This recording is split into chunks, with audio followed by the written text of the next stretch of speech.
The society bridged the gap between Africa and Europe over 5,000 years ago. What we discovered there, let's figure out in the video, but before that please subscribe to my channel. I am way behind to even first 1,000. Please help me out to reach the first milestone.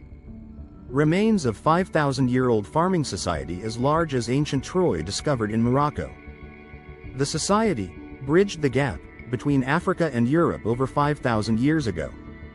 Archaeologists in Morocco have discovered the remains of a 5,000-year-old farming society, the oldest site of its kind ever discovered in Africa outside the Nile Valley. Thousands of stone axe heads and painted pottery shards found on the site suggest a previously unknown society of hundreds of people, comparable to the size of Bronze Age Troy, who might have lived together, farmed the land, and traded with other societies across the Mediterranean.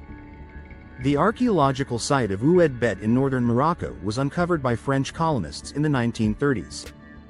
After the site had been overlooked for 90 years, Moroccan archaeologist Yousef Bakbat had a hunch that it may have important finds waiting just under the surface and contacted other experts to collaborate on the excavation. The research, published July 31 in the journal Antiquity, found an insane quantity of pottery shards and polished axes. Study co-author Giulio Lucarini, an archaeologist at the Institute of Heritage Sciences at the National Research Council of Italy. By radiocarbon dating samples of charcoal and seeds found during the excavation, the team dated the site to around 3,400 to 2,900 BC. The groups that lived there likely had a variety of genetic backgrounds. According to a 2023 study co-authored by Bakbat, traditional pastoralists from the Sahara, as well as people originally from the Iberian Peninsula and the Middle East, had likely settled in this area. You really have indigenous influxes all meeting in what we now realize is a melting pot. Study first author Cyprian Broodbank, an archaeologist at the University of Cambridge. The people who lived at the site were farmers who grew barley, wheat, peas, olives and pistachios on the arid land, according to evidence of seeds found in large constructed pits. The team also unearthed the remains of sheep, goats, pigs and cattle at the site. In addition, the abundance of pottery and stone axe heads found at the site suggests that these Neolithic groups produced goods to trade with the many other Bronze and Copper Age societies that existed at this time, such as groups in the Iberian Peninsula and, potentially, Egypt and Mesopotamia.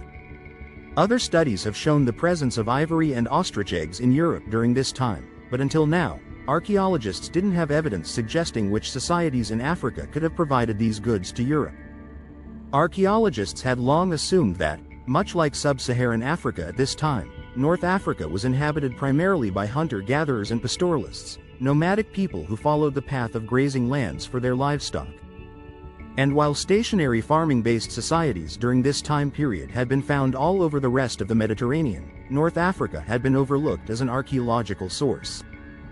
Before this discovery, there was nothing to say about farming in North Africa outside the Nile Valley, Lucarini said.